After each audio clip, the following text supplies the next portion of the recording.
Hello everybody and welcome to the first video from our app NCE Excel Builder that is available on App Stores for Business Central.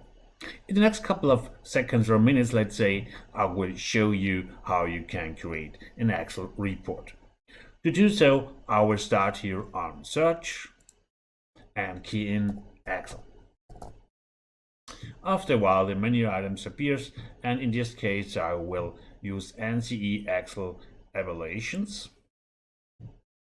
And as it is the first report, I will click here on the action New and give the report a name. I will skip the drawer here, and for the code, I will key in item lists for the moment. That's fine for me. And in the next step, I will add and manage my sheets. So click on Manage here and add the sheet. You can think about sheets, it's like the spreadsheets in an Excel sheet. So each table is more or less a sheet, and the same name unification we have here in our app NCE Excel Builder. And yeah, as already noted, it will be an item list, and so I should add the data sheet to this report. And with the first point I'm fine here, and I'll click on OK. And I'll click on the data sheet here now, and we'll search for the item table. And yeah, to do so, I'll click on Add, and I will add the table here.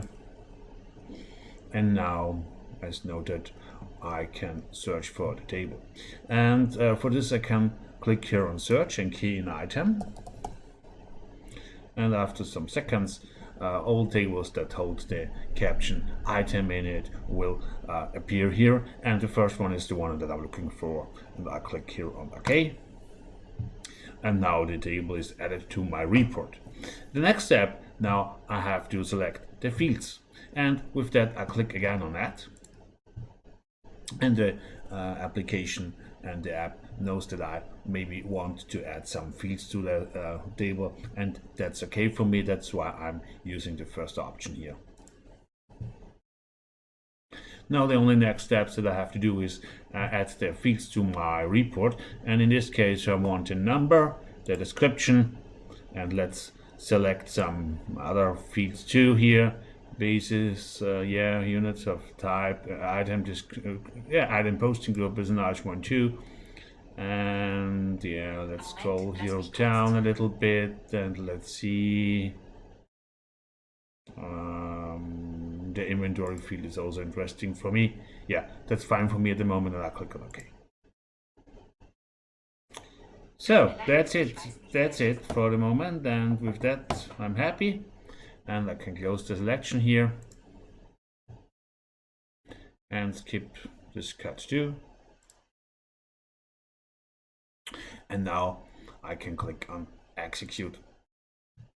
And yeah, a little request form appears here, but for the moment I'm fine, and I click on OK. And the solution downloads now the item list to my local device, and I can click here on Open. And after a while, my local, in this case Excel application, will start up and will show me the report. So here it is, and yeah, that's it for the moment. Thank you for watching me, and I hope you enjoy giving us your business. See you in the next one.